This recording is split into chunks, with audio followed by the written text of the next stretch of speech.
நண்பர்களை நீங்கள் பார்த்து கொண்டு இருப்பது உங்கள் கௌசிகா ரிவ்யூ. சரி வாங்க வீடியோக்குள்ள போய் என்ன நடக்க போகுது அப்படின்னு சொல்லிட்டு பாத்தீங்கன்னா, நம்ம எஸ்எஸ்கே இருக்காருல, அவர் வந்து எப்படியான ஒரு வேலை இப்படி போய் அப்படி போய் எப்படியாவது போயிட்டு இந்த பிரச்சனையை முடிவுக்கு கொண்டு வரணும் அப்படின்னு சொல்லிட்டு நூதனமான ஒரு விஷயத்த செய்ய போறாங்க. அப்படி என்ன எஸ்எஸ்கே செய்ய போறாரு, எஸ்எஸ்கே என்ன ஸ்கெட்ச் போட்டிருக்காரு அப்படின்னு சொல்லிட்டு கேட்டீங்கன்னா, நீங்களே ஒரு பக்கம் அசந்து போயிருவீங்க, ஆடி போயிருங்க, வியந்து போயிருவீங்க.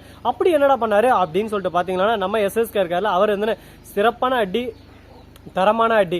அது என்னன்னு சொல்லிட்டு பாத்தீங்கன்னா வேற எதுவும் இல்லைங்க. கரெக்டா நம்ம எஸ்எஸ்கே இருக்காருல, அவரு என்ன பண்ணாரு அப்படின்னு சொல்லிட்டு பாத்தீங்கன்னா, நம்ம ரேவதி இருக்காங்களா, அவங்கள கடத்தி கொண்டு போயிட்டு அப்படியே சும்மா ஒரு பக்கம் ரவுடிங்க மூலியமா அடி வந்த திடீர்னு நம்ம இலக்கிய வந்து, டே நீ எல்லாம் மனுஷன் தானடா, வயிற்றுக்கு என்னடா தின்ற, உன்னால எவன்டா உன்னெல்லாம் பெத்தான் அப்படி இப்படின்னு சொல்லிட்டு திட்ட ஆரம்பிச்சிடும். எஸ்எஸ்கே தான், இலக்கியா அதோ பாத்துக்க, இவன்ட்டு இப்படி எல்லாம் பேசாத அப்படின்னு சொல்லிட்டு சொல்ல, டே அப்படி தாண்டா பேசுவேன், என்னடா பண்ணுவேன், என்ன உன்னால பண்ண முடியும் சொல்லு பார்க்கலாம், நீ பண்றதால உனக்கு தெரியல தானே, உன் பாட்டுக்கு ஏதோ பேசிட்டு போயிட்டே இருக்க, என்ன பேசணும்னு இருக்கியா அப்படி இப்படின்னு சொல்லிட்டு திட்ட ஆரம்பிச்சுறாங்க.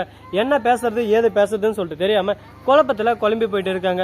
இப்ப குழப்பங்கள் ஒரு பக்கம் அதிகமாயின்னு போயின்னு இருந்தாலும், அதே சமயத்துல மறுபக்கம் என்ன நடக்க போகுது அப்படின்னு சொல்லிட்டு பாத்தீங்கன்னா, நம்ம எஸ்எஸ்கே இருக்காருல, அவரு இருந்து ஒரு பக்கம், இதோ பாரு ரேவதி, உனக்கு எனக்கு தான் பிரச்சனை, இந்த இலக்கிய தேவையில்லாம சென்ட்ரல் வந்துன்னு இருக்கா, அவளுக்கு அவ்வளவுதான் பாத்துக்க மரியாதை அப்படி இப்படின்னு சொல்லிட்டு சொல்லிருக்காங்க. இதை கேட்டதான், எஸ்எஸ்கே என்னோட அத்தடா அப்படின்னு சொல்லிட்டு சொல்ல, அத்தையா போடா சொத்த, என்னோட அத்தடா, அதாவது என்னோட வீட்டுக்காரர் கௌதமோட அம்மாடா அப்படின்னு சொல்லிட்டு உண்மை தெரிய வந்துடும். ஹார்ட் அட்டாக்கே வர மாதிரி இருக்கு. ஒரு பக்கம் நம்ம எஸ்எஸ்கேவுக்கு என்னது கௌதம் என்னோட பிள்ளையா அப்படின்னு சொல்லிட்டு ஷாக் ஆகிட்டு வியந்து போயிட்டு, ஒரு பக்கம் ஆச்சரியத்தில் மூழ்கிட்டு அதை கேட்டதான் அப்படியே சும்மா அதிர்ச்சியில் ஒண்ணுமே பண்ண முடியலைங்க. அப்படியே சோகத்தில் ஒரு பக்கம் உறைஞ்சு போயிட்டாங்க. இப்போ என்ன பண்ண போறாரு அப்படின்னு சொல்லிட்டு பார்த்தீங்கன்னா, எஸ்எஸ்கே பொறுத்த வரைக்கும் இன்னும் கௌதம் தான் தான் புள்ளன்னு சொல்லிட்டு தெரிய வந்துருச்சு. இப்போ போய் கௌதம, ஓகே என் புள்ள இவ்வளோ பெரிய திறமசாலியா இருக்கானே, ஏத்துக்கலாமா அப்படின்னு சொல்லிட்டு யோசிக்கவும் தோணுது. ஒரு பக்கம் அவன் என்னோட எதிரிங்க, அவனை ஏத்துக்கவே கூடாது, அவனை அடிச்சு ஓட விடணும் அப்படின்னு சொல்லிட்டு ஒரு எண்ணமும் வருது. இந்த ரெண்டு எண்ணமும் ஒரு பக்கம் நம்ம மைண்ட்ல வந்து சிக்கு புக்கு ரயிலே அப்படின்னு சொல்லிட்டு வந்து போகுது. இந்த ரெண்டு எண்ணத்தையும் வச்சுட்டு நாம எப்படி சமாளிக்க போறோம்னு சொல்லிட்டு தெரியல.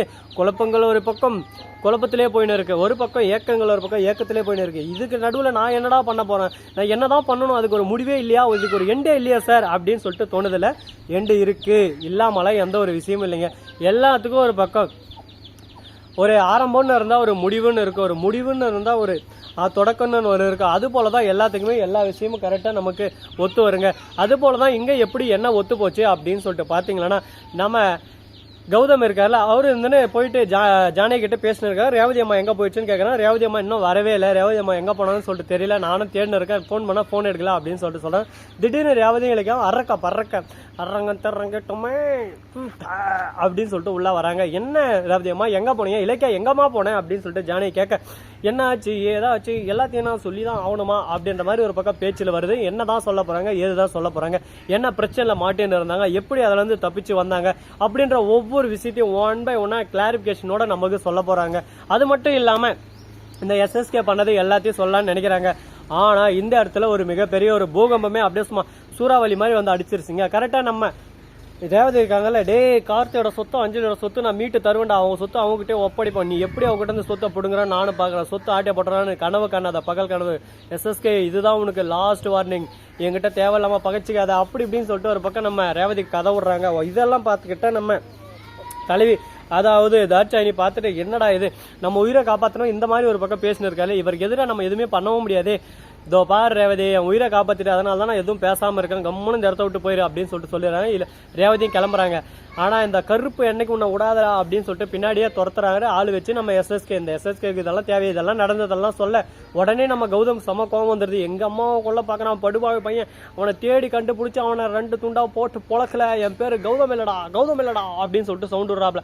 வேற நாம பேர் வச்சுனா உனக்கு எந்த பேர் சூட்டபிளா இருக்கோ சொல்லுப்பா நீ ஏதோ ஒன்று சொல்லிடுப்பா அப்படின்னு சொல்லிட்டு நாம சொல்லலாம். உடனே அவருக்கு கோவம் வந்துடும். இந்த பாருப்பா இப்படி எல்லாம் பேசுற வேலை வச்சுக்காது, எல்லாம் ஒரு லிமிட் தான் பாத்துக்கோ, லிமிட்டுக்கு மேல நீ பேசணும் போயின்னு வந்தா அதுக்கப்புறம் ரைட்டுனா ரைட்டு லெப்ட்னா லெப்ட் எங்கிட்ட எல்லாம் பாத்துக்கோ அப்படின்ற மாதிரி கோவப்பட ஆரம்பிச்சாங்க. சார் கோவமெல்லாம் வேணாம் சார், உங்களுக்கு என்ன இப்ப உங்களுக்கான எவிடன்ஸ் ஆதாரம் எல்லாம் தேவை, உங்களுக்கு தேவையானதா நான் தரேன், எனக்கு தேவையானதா நீங்க தாங்க, அது போதும் எனக்கு அப்படின்ற மாதிரி டீலிங் பேசினு இருக்காங்க. என்னடா இது புதுவிதமான டீலிங் இருக்கு, இந்த டீலிங் ஆனா எனக்கு பிடிச்சிருக்கே அப்படின்ற மாதிரி பேசினு இருக்காங்க. அடுத்து என்ன பண்ண போறாங்க, ஏது பண்ண போறாங்க, எப்படி இந்த சீரியலை அப்படியே கொண்டு போக போறாங்க அப்படின்ற இன்ட்ரெஸ்டிங்கான விஷயத்தெல்லாம் நீங்க தெரிஞ்சுக்கணும்னு நினைக்கிறீங்களா?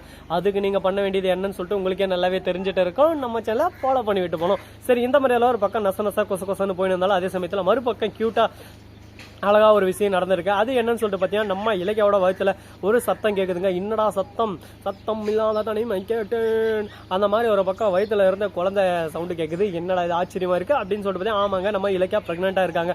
இந்த விஷயம் நம்ம கௌதமுக்கு தெரிய வருது. கௌதம் ரொம்ப சந்தோஷப்படுறாரு. எப்படியோ ஒன்று என்னோட வம்சாவளி நான் ஆரம்பிச்சு விட்டா அப்படின்னு சொல்லிட்டு மறுபக்கம் ஜானகி ரேவதிக்கு ஒரே சந்தோஷம். பேத்தி வர போறாங்களா, பேரன் வர போகலாம், பேத்தி வரவோ நம்ம ஜானகி இருந்து ஒரு பக்கம் எனக்கு பேரன் தான் வேணும், ஒரு பக்கம் ரேவதி பேத்தி தான் வேணும், இலக்கியாவ மாதிரி எனக்கு கௌதம் மாதிரி எனக்கு ஒரு பையன் திரும்ப வேணும் அப்படின்னு சொல்லிட்டு 2 பேரும் ஆளுக்கு ஒரு பக்கம் ஆசைப்பட்டிருக்காங்க. நீங்க 2 பேரும் என்னதான் ஆசைப்பட்டாலும் கடவுள் அதாவது என்ன கொடுக்கணும்னு நினைக்கிறாரோ அதுதான் நடக்கும். எந்த குழந்தையா இருந்தா நான் 2 குழந்தை நம்ம குழந்தை அப்படின்ற மாதிரி சொல்றாரு நம்ம கௌதம். அது ரொம்ப ஒரு பக்கம் கேட்கறதுக்கு நல்ல விஷயமா இருக்கு. ஆனா நிறைய தவளை இப்போ ரொம்ப மோசமா போயிட்டு இருக்குங்க குழந்தைங்கள.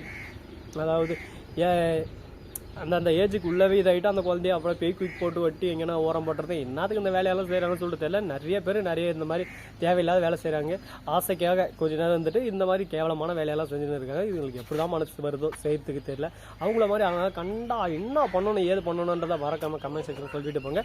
சரி, இது ஒரு பக்கம் போயின்னு இருக்க, மறுபக்கம் என்ன நடக்குது அப்படின்னு சொல்லிட்டு பார்த்தீங்கன்னா இந்த வீடியோ உங்களுக்கு பிடிச்சிருந்தா லைக் பண்ணுங்க, கமெண்ட் பண்ணுங்க, ஷேர் பண்ணுங்க, டெண்டிங் மேலே தட்டி விட்டு போங்க. அப்போ தான் நான் போகிற அடுத்த வீடியோ உங்களுக்கு உடனுக்குடன் நோட்டிஃபிகேஷன் வந்து கொண்டே இருக்கும்.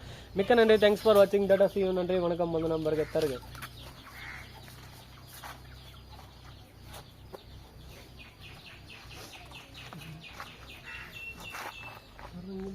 To make pizza.